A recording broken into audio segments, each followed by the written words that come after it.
The cradle of naval aviation, panhandle of Florida. We are military rich, and we definitely appreciate what the veterans are going through. And I know a lot of folks have gone to see this movie, American Sniper, where it kind of and I guess the whole movie doesn't really deal a whole lot with post-traumatic stress disorder, but it kind of touches on it. Obviously, the trial of the guy who was accused of killing Chris Kyle, that was his thing, post-traumatic stress disorder. But there's got to be a way to treat these guys, and sometimes it's tough for veterans, especially with all the problems the VA has had in the past year or so. I want to bring in Michael Barnes, Executive Director for the Center for Lawful Access and Abuse Deterrence. I want to welcome him on to Pensacola right now on News Radio 1620. Mr. Barnes, how are you?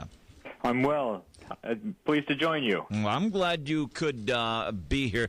It's got to be tough with these veterans, especially, you know, we talk about the VA's kind of having a tough go of it. They don't have enough doctors, and they go, and sometimes, these veterans, they go, and doctors sometimes do nothing but prescribe meds instead, get to the root of the problem. Does that happen a lot?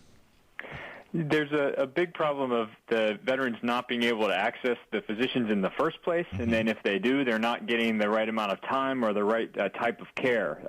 So absolutely, we need to make sure that there's access, and then once they access the health care, that it's of good quality. There's a long way to go still. And there's new federal rules that are making it harder to get narcotic painkillers, and this has taken kind of an unexpected toll on veterans. What is that doing? Because I know, especially here in Florida, I mean, we're like the birthplace for problems with narcotic painkillers. I think we have some of the toughest laws in the country. But what about, especially with veterans who legitimately need this stuff? It can be difficult for them sometimes, I guess.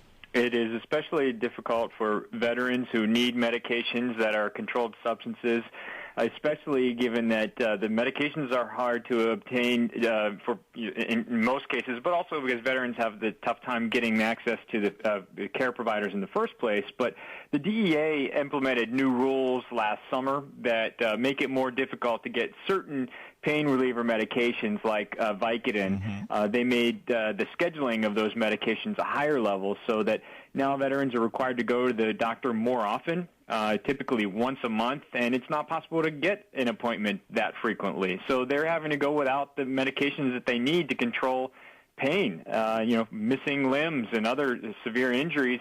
They're having to just grin and bear it, I suppose. Michael Barnes, Executive Director, Center for Lawful Access and Abuse Deterrence. And so the problem, I guess, here, it's more than twofold. Number one, we're trying to make sure that veterans get good care. It's hard when they've got to go in and see a doctor on a month, and they legitimately, every month, and they legitimately need some of these narcotic painkillers for various reasons. Do we see in the VA, like a over-prescription by VA doctors? I think that there is that problem system-wide throughout the U.S. healthcare system, that there are some providers who just don't know how to prescribe these medications safely, and so they either don't prescribe them at all or they prescribe them negligently. And so those individuals need to be educated, or in worst case, they need to be referred to the medical board. And there were very few people, especially in Florida years ago, who were the intentional bad actors running the pill mills. And those have mostly been shut down due to aggressive enforcement actions. But the need now is really to make sure that there are alternative therapies available, that those alternative therapies are tried, and that if it comes down to a point where someone needs a medication, that the person can get the medication, and that the prescriber is going to do it in the right way. Make sure there are no problems, and if there are any problems, ultimately refer to a higher level of care to address those. And I'm wondering about some of these veterans. I want to relate a story that happened to you less than 2 weeks ago, right after, I think it was right before Valentine's Day, actually. I ended up in the emergency room for stomach issues, and it was some pretty serious stuff, and the doctor gave me some anti-nausea stuff, gave me a couple of prescriptions for for antibiotics and then gave me some painkillers. And on the prescriptions, it said this is prescription 1 of 4. The next sheet said 2 of 4, 3 of 4, 4 of 4. And so is what I did is I went and I got prescriptions filled for the anti-nausea medication, and then I got the prescriptions filled for the antibiotics. I didn't get the painkillers filled because I don't need those. A couple of days later, still having serious issues. I thought, I do need these. I take that to the pharmacist, and he starts treating me. I felt like I'm a criminal with this line of question. Well, where's the other 3 prescriptions? What is this for? Why are you just now getting this filled? And it was like, Doctor, I didn't get this filled intentionally because I didn't think I needed narcotic pain meds to help me with my condition, but I'm realizing 2 days later I'm in agony, and I do need these. Do we get veterans that have to endure that sometimes, like they are being treated like criminals whenever they fill some of these meds? Oh, definitely. Veterans especially who have chronic pain and need these medications after having tried everything else, and these being the only ones that work. And if they can't get access to their healthcare provider in order to get those prescriptions renewed now every 30 days, then yes, they are in a worse situation, in fact, because their pain continues, and yours, fortunately, it appears to have ended, and you're over it.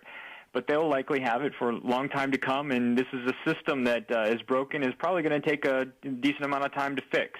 So there's an urgent need to do something now to help the veterans. By the way, Mr. Barnes also served as confidential counsel on the White House Drug Policy Office, and we've got about a minute here. So in your mind, having advised the White House, heading up this Center for Lawful Access and Abuse Deterrence, it sounds like it's trying to find a good balance between, hey, if these vets need this kind of treatment, we need to get it to them, but we need to be careful. Somewhere in there is an answer. Do you know where it is?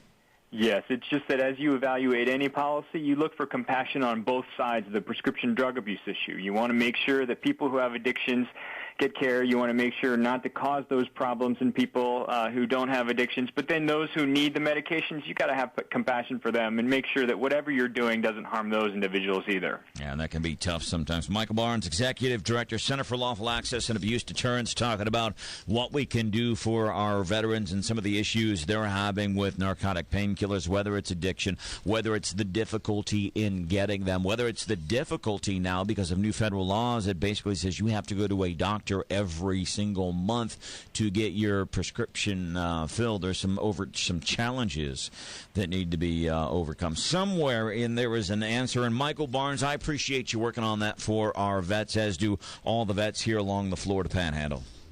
Thanks for having me on your show today. All right, right now it is 4:45. Oh, coming up about 3